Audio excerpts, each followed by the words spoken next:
segunda mesa. Gracias de nuevo a todas por vuestra asistencia y por vuestras felicitaciones de que está yendo todo muy bien. Así que gracias. Yo por mi parte quiero exponer brevemente cómo surge el Pacto de Estado y cómo se desarrolló. Porque si lo habéis leído, pues son muchísimas hojas, entonces pues para que tengáis una visión general. El Pleno del Congreso de los Diputados, en su sesión del 15 de noviembre de 2016, un año después de la marcha estatal, acuerda instar al Gobierno a promover la suscripción de un pacto de Estado en materia de violencia de género que siga impulsando la erradicación de la violencia sobre la mujer como una verdadera política de Estado, que recupere el espíritu de consenso de la Ley Orgánica 2004 del 28 de diciembre, ampliar las disposiciones de esta ley para abarcar otras formas de violencia contra las mujeres y a dotar suficientemente las partidas presupuestarias, especialmente los recursos destinados a la prevención y a la asistencia social de las víctimas de violencia de género y de sus hijos e hijas, entre otras. Y segundo, crear una subcomisión en el seno de la Comisión de Igualdad que elabore un informe en el que se identifiquen y analicen los problemas que impiden avanzar en la erradicación de las diferentes formas de violencia machista con un conjunto de propuestas de actuación para dar cumplimiento a este fin. Y para ello recabar la información y documentación que precisa de las administraciones públicas y la comparecencia de miembros de las administraciones, así como autoridades y funcionarios públicos y la de todos los agentes del sector, asociaciones y órganos competentes en la materia. Y está integrada por 3 representantes del Grupo Parlamentario Popular, 2 del Grupo Socialista, 2 del Grupo Confederal, Unidos Podemos, En Común Podem, Marea, y un representante de cada una de los restantes grupos parlamentarios, Compromís, Ciudadanos, etc. Se acuerda que las solicitudes de comparecencia se tramiten durante 10 semanas y se formulen por los grupos parlamentarios de acuerdo con un cupo establecido en base a los criterios de proporcionalidad calculados sobre la composición de la comisión. Las comparecencias con propuestas de acuerdo a 11 bloques temáticos, entre otros violencia sexual, violencia contra hijos e hijas de mujeres víctimas de violencia de género, prostitución, redes sociales y nuevas formas de violencia de género, etc., por parte de expertos y expertas en violencia contra las mujeres, del ámbito jurídico, universitario, sanidad, sindicatos, movimiento feminista como plataforma 7N, y también una breve comparecencia de una mujer víctima de violencia machista que, junto con las propuestas formuladas por los grupos parlamentarios, sirvieron de base a las medidas de los 10 ejes de actuación contemplados en el pacto que vamos a analizar a continuación. Contamos hoy con 2 participantes en la elaboración de tales propuestas y quien nos las va a presentar y moderará la mesa es nuestra compañera de Alerta Feminista, Ángela Escribano Martínez, diplomada en Relaciones Laborales y licenciada en Ciencias del Trabajo, experta universitaria en Violencia de Género, máster universitario en Género y Políticas de Igualdad y máster Derecho y Violencia de Género, ambos por la Universidad de Valencia. Es presidenta de la Escuela de Pensamiento Feminista Amelia Valcárcel y esto es lo más importante, pero lo que más me gusta es que digas que soy activista feminista. Así me lo dijo. Así que gracias y adelante. Gracias, Gonzalo, por la presentación y por la introducción. Estoy muy constipada y un poquito afónica. Bueno, creo que para completar la jornada hacía falta, a través del trabajo que estamos haciendo en Alerta Feminista, esta mesa que nos da una introducción sobre el pacto de Estado. Ha hecho muy bien el resumen Amparo. Yo creo que lo único que habría que añadir es que este pacto es el desarrollo o desarrolla algunas de las cosas que no hizo la ley integral. Sabéis que la ley integral contra la violencia de género en el año 2004 se quedó en un boletín, le hacía falta un reglamento, le hacía falta un desarrollo que no tuvo, porque la ley integral es muy propositiva pero no es impositiva. Y sin embargo este pacto pues viene un poco a lo mejor a suplir aquello que no se hizo ya hace 12 años. Bueno, yo estoy muy bien acompañada en esta mesa. Os voy a presentar a las dos compañeras que nos van a hablar de este pacto.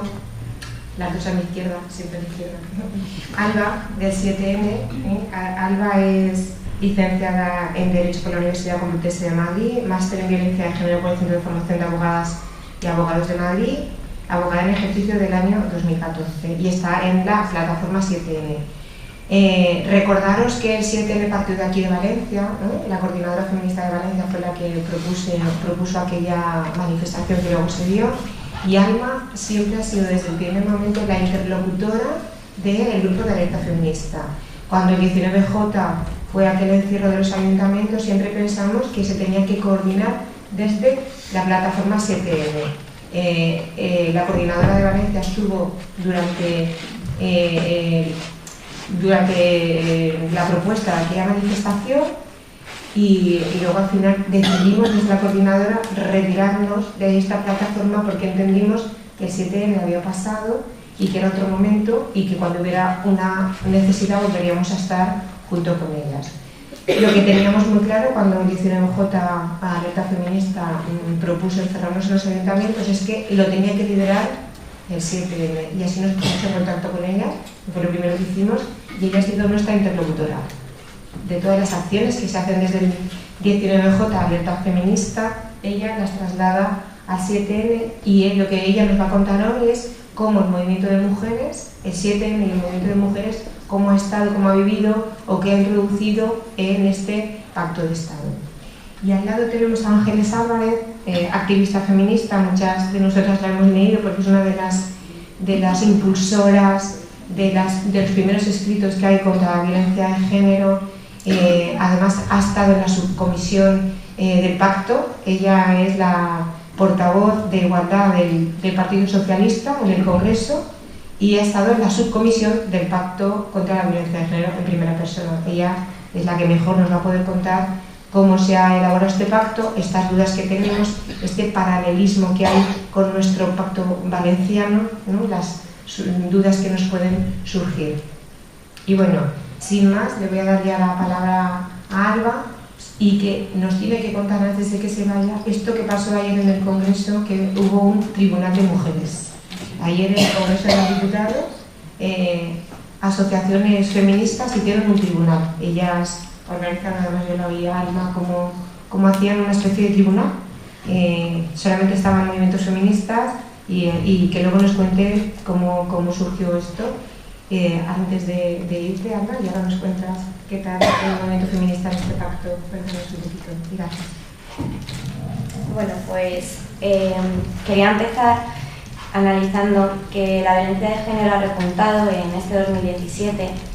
Si atendemos a los datos por el portal estadístico de la Delegación del Gobierno para la Violencia de Género, con todas las críticas que tenemos hacia los datos oficiales, en 2016, al finalizar octubre, habían sido asesinadas 36 mujeres. En 2017 ya son 44 las mujeres asesinadas contabilizadas en las estadísticas oficiales. Esto supone un 20% más y se ha igualado a la cifra oficial de 2016. Por otro lado, el año 2017 se ha convertido en el año con más menores asesinados por violencia de género ejercida contra sus madres, desde 2013. 8 menores frente a los 6 de 2013, los 4 de 2014, los 4 de 2015 y la única víctima mortal registrada en 2016. Previamente al año 2013 no hay ningún tipo de registro específico sobre estas muertes porque estos menores no se consideraban víctimas de la violencia de género. Este mes también hemos conocido las cifras del Observatorio contra la Violencia Doméstica y de Género del Consejo General del Poder Judicial y señalaban que los juzgados españoles recibieron de abril a junio un total de 42.689 denuncias por violencia de género, un incremento interanual del 18%, cuando 40.366 mujeres constan como víctimas de violencia sexista. Una cifra que puede entenderse como positiva porque más mujeres denuncian y buscan una salida a la violencia de género, pero también tiene una lectura negativa y es que no conseguimos poner freno a este problema social. Por supuesto, las cifras de violencia son mucho más altas. También se elevó por 3 puntos el porcentaje de sentencias condenatorias a maltratadores, el 67,2% del total de sentencias dictadas. He querido exponer estas cifras antes de entrar a valorar el Pacto de Estado, porque me parecía necesario poner en contexto y reflexionar sobre las magnitudes de este problema. Entrando en materia y antes de desgranar algunas de nuestras opiniones sobre el texto, queríamos señalar que este acuerdo nos parece un paso adelante, pero no es el pacto que necesitamos para erradicar la violencia machista. Es un paso necesario, pero es insuficiente y desde luego no cumple con los requisitos mínimos que desde la plataforma 7N contra las violencias machistas venimos reivindicando. En primer lugar, me gustaría valorar, por su importancia capital, el compromiso económico del acuerdo. De las 214 medidas, 119 requieren un presupuesto directo y 62 medidas son de carácter legislativo. Antes del marzo de 2018 deben de tener un proyecto de ley de gobierno. En primer lugar, se incrementan 200 millones al año. ¿En qué se concretan? El aumento de 6,4 millones sobre los 31,7 en 2017 a la delegación del Gobierno de Violencia de Género es básicamente para que dinamice todo lo demás y conecte los acuerdos del Congreso de los Diputados con el Gobierno central y con el Consejo General del Poder Judicial. El aumento de 73,7 millones a otros órganos del Estado central va mayoritariamente a Justicia, Interior y Medios de Comunicación, aunque el aumento de la renta activa de inserción debería financiarse por el propio Ministerio de Empleo. El aumento de 100 millones a transferir a las comunidades autónomas, aparte de una urgentísima necesidad de establecer la finalidad, los criterios de reparto, indicadores y seguimiento, evaluación, se lo comerían en medidas de prevención en centros escolares, también en medidas de sanidad y servicios sociales y particularmente la medida 185 de atención a la violencia sexual, que tiene en 2017 2 millones por primera vez, pero que no se está viendo lo que hacen con ello. El aumento de 20 millones para los 8.000 ayuntamientos, además de sustentar la devolución de su competencia en igualdad y permitirles aumentar sus plantillas para realizarla, serviría para garantizar los servicios de atención jurídica, psicológica y social que ya estableció el artículo 19 de la Ley Orgánica 1/2014, pero sin financiarlos, y asumir las nuevas funciones de acreditación de víctimas para su seguridad y protección y las nuevas unidades de apoyo en el ámbito local. La Conferencia Sectorial de Igualdad tiene que decidir si ese fondo se reparte entre los ayuntamientos de más de 10.000 habitantes y si en 7.374 restantes esos servicios se financian con parte de los 110,7 millones que les transfiere la delegación, ya que hasta ahora ha sido mayoritariamente para el artículo 19 de la Ley Orgánica. En cualquier caso, creemos que hay un mal reparto presupuestario, ya que mientras que hacia los entes locales se hace una propuesta de incrementar 20 millones anuales, que es significativa pero aún escasa, para las medidas reservadas a la Administración Central, que salvo las judiciales no son de atención directa a las víctimas, 80 millones al año es excesivo. Asimismo, y como he señalado, es necesario que los montos sean permanizados por partidas, órganos gestor, objetivos e indicadores. Pero todo esto es papel mojado si vamos a la prórroga de los presupuestos generales del año 2017. Y en este sentido entendemos que la decisión del Gobierno de no presentar el proyecto de presupuestos generales del Estado para 2018 en el plazo establecido en el artículo 134.3 de la Constitución no le exime de presentar una modificación presupuestaria para que el pacto no nazca muerto y concretar la finalidad, criterios de reparto, cuantificación y seguimiento de los objetivos presupuestarios. Cabe recordar que los presupuestos de 2017 asignaron al programa 232C de violencia de género 728.180 millones de euros.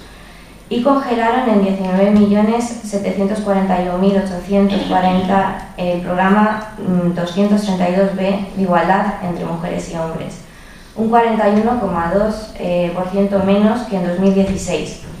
Las políticas contra la discriminación y violencia sumaron el 47,7 millones de euros, el 0,01 de los presupuestos generales del Estado para 2017, porcentaje que era impropio de un pacto de Estado contra la violencia de género. No se ha llegado a un acuerdo sobre la modificación del artículo 1, apartado 1 de la Ley 1/2004. Tenemos que denunciar esta carencia gravísima que sigue construyendo la no atención a la violencia fuera de la pareja, algo que incumple el Convenio de Estambul porque es entender y no actuar. Pero sobre todo no entendemos ni compartimos que quede fuera de esta ley la violencia sexual. Desde la plataforma 7N exigimos atención jurídica, psicológica y social a las víctimas de violencia de género que establece el artículo 19 de la Ley 1/2014.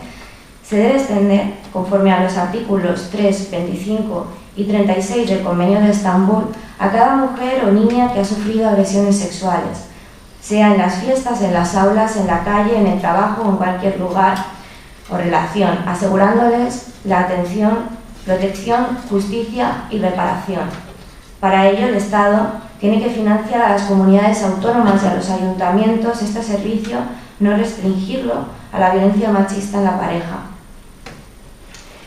Que se vele para que las mujeres que se han atrevido a denunciar no salgan trasquiladas por las triquiñuelas judiciales. Es el momento de que los juzgados y los tribunales empiecen a atajar la impunidad y aplicar lo que les toca el Convenio de Estambul y la 21 de las recomendaciones del Comité CEDAW a España en 2015. Igualmente exigimos al Estado central un plan de acción contra la violencia sexual en todos los ámbitos para que la prevención sea una política prioritaria y un protocolo de actuación rápida que incluya la recogida y difusión de datos para la sensibilización social y la elaboración y evaluación de objetivos, medidas de prevención, servicios de atención especializada a las víctimas de violencia sexual sin discriminación alguna, asistencia letrada y tratamiento judicial especializados en términos de enfoque de género, y hacerlo conforme al artículo 7 del Convenio de Estambul, escuchando al Parlamento, a los organismos de igualdad, de las mujeres de las comunidades autónomas y de los ayuntamientos y a las organizaciones feministas. Sobre custodia compartida impuesta, se señala que se van a adoptar las medidas para que en ningún caso se imponga en los casos de violencia de género. Si está en curso un procedimiento penal por violencia de género y existe orden de protección. Algo que ya existe, pero que no se aplica y que debería de tener un carácter imperativo. Además, esta propuesta que se limita, la propuesta de la que no se aplique la custodia compartida impuesta en los casos en los que haya un procedimiento penal abierto que exista orden de protección, sabemos que esta solo se concede al 30%, en el 30% de los casos. Y en este sentido, creemos que es necesaria la ampliación del título habilitante para acceder a otras medidas, se extienda también, en este caso, a los menores, ya que son víctimas directas de esta violencia. Igualmente, el pacto propone la suspensión del régimen de visitas, que tendrá carácter imperativo en todos los casos en los que el menor hubiese presenciado o convivido con manifestaciones de violencia. Consideramos que presenciar pone dificultades a la hora de ser acreditado en un juicio, y es otra limitación, porque aunque no haya presentado físicamente la violencia contra la madre, el maltratador sigue sin ser un buen padre, y puede darse la opción de que no se imponga la custodia compartida impuesta, pero no se suspenda el régimen de visitas porque el menor nunca llegó a presenciar una agresión. En esta misma línea, no se habla de la privación de la patria potestad, que debería estar contemplada, al menos temporalmente, cuando haya sentencia firme de maltrato. Desde la plataforma 7N somos claras y rotundas en este tema y decimos no a la custodia compartida judicialmente impuesta. Denunciamos que la guardia compartida que la guardia y custodia compartida judicialmente impuesta es perjudicial para el interés de menor y representa una forma más de violencia contra las mujeres. La guardia y custodia debe ser acordada por ambos progenitores de forma consensuada y en beneficio siempre de los hijos e hijas. ¿Por qué? Porque a pesar de su buena semántica, esta no es beneficiosa por definición. Es necesario que exista una buena relación entre ambos progenitores y precisamente por el régimen tan complejo de convivencia que implica. Y en estos casos, al no haber acuerdo entre las partes, la sentencia que recoge la guardia y custodia compartida, es decir, que es impuesta por la sentencia, sin consentimientos de ambas partes, resulta perjudicial para el interés de menor, que son las principales víctimas de este régimen impuesto. Por ello, exigimos la eliminación de la custodia compartida por vía judicial, suprimiendo el punto 8 del artículo 92 del Código Civil, que es donde se recoge. En los casos en los que, como hemos dicho, el artículo lo dice así, como algo excepcional, en los casos en los que haya un desacuerdo a solicitud de una parte y un problema que nos encontramos es que el punto 8 del artículo 92, que recoge que se imponga, que el juez puede imponer la guardia y custodia como algo excepcional, en la práctica se ha hecho de esta excepcionalidad una regla, aplicándose en casi todos los casos cuando no hay un acuerdo de las partes y lo solicita uno de los progenitores. La supresión del régimen de visitas a los menores y la retirada y no cesión de la patria potestad cuando haya sentencia firme de maltrato. En este sentido, no deja de ser sorprendente el funcionamiento patriarcal de la justicia, resaltando que, como decía antes, la custodia compartida impuesta y recogida en el Código Civil como una medida excepcional y es acatada en muchas sentencias, en contraste con la supresión del régimen de visitas a padres violentos, que sí que está contemplada en la ley como algo que se tiene que aplicar y, sin embargo, la mayoría de los casos no se produce. No queremos dejar pasar la ocasión sin denunciar el escaso protagonismo dado a las organizaciones feministas y de mujeres en el texto. Si cuando se elaboró la ley integral se dijo que las organizaciones de mujeres habían sido colegisladoras en esta ocasión, no puede decirse lo mismo. Queremos y debemos participar en el planteamiento, seguimiento y evaluación de las medidas que se desarrollen. Lo hemos dicho en todo momento y creemos que hubiese sido favorable para el texto. De igual modo, aunque nos parece positivo que el Pacto de Estado se haga desde sede parlamentaria y no desde el Gobierno, encontramos absolutamente rechazable que las organizaciones de mujeres y feministas estemos excluidas de este seguimiento. Cabe recordar que el Convenio de Estambul de 2011, ratificado por España en 2014, establece la implicación de la sociedad civil en su artículo 7.3 y la cooperación estable, en particular las organizaciones de mujeres, para la concienciación y la comprensión social de todas las formas de violencia, en su artículo 13, medidas legislativas y que existan mecanismos de cooperación eficaz entre los poderes públicos estatales, locales y regionales y las organizaciones no gubernamentales, artículo 18.2, y sobre todo, artículo 68.5, en que la aplicación del convenio por cada Estado establece que el grupo de expertas del gremio podrá recibir informaciones relativas a la aplicación del convenio de organizaciones no gubernamentales. Este mecanismo de seguimiento es similar al de la Convención sobre la eliminación de todas las formas de discriminación contra la mujer de 1979, ratificada por España en 1983, que además de exigir en su artículo 7.c a los Estados que garanticen el derecho de las mujeres a participar en organizaciones y asociaciones no gubernamentales que se ocupen de la vida pública y política del país, tiene como elemento esencial en sus artículos 17 al 22 la evaluación por un comité de CEDAW de personas expertas independientes en la aplicación por cada país cada 4 años, examinando por tanto los informes de los gobiernos como de las ONGs que quieran presentar informes sombras. Estos cauces de participación de las organizaciones de la sociedad civil, sin necesidad de ser designadas o cooptadas por el gobierno, son mucho más democráticos y útiles que las actualmente existentes. Respecto a la sensibilización y prevención en el ámbito educativo y sanitario y de medios de comunicación, básicamente reitera lo que ya dice la Ley 1/2004. Por ello no voy a entrar a valorar estas cuestiones, pero sí dejar claro que nos sorprende que se haga un acuerdo parlamentario para recordar al Gobierno que debe de cumplir la ley. Ya hemos destacado lo que no nos gusta del Pacto de Estado, pero queremos destacar las cosas positivas que vemos en él. Nos parece importante el punto relativo a revisar los protocolos judiciales con el fin de que los juzgados comuniquen a los puntos de coordinación de las órdenes de protección los autos de sobreseimiento provisionales, las sentencias absolutorias y las sentencias de modificación de medidas en los casos de violencia de género. Serán estos organismos los encargados de comunicar a los servicios sociales de las comunidades autónomas, ciudades autónomas y ayuntamientos estas resoluciones judiciales.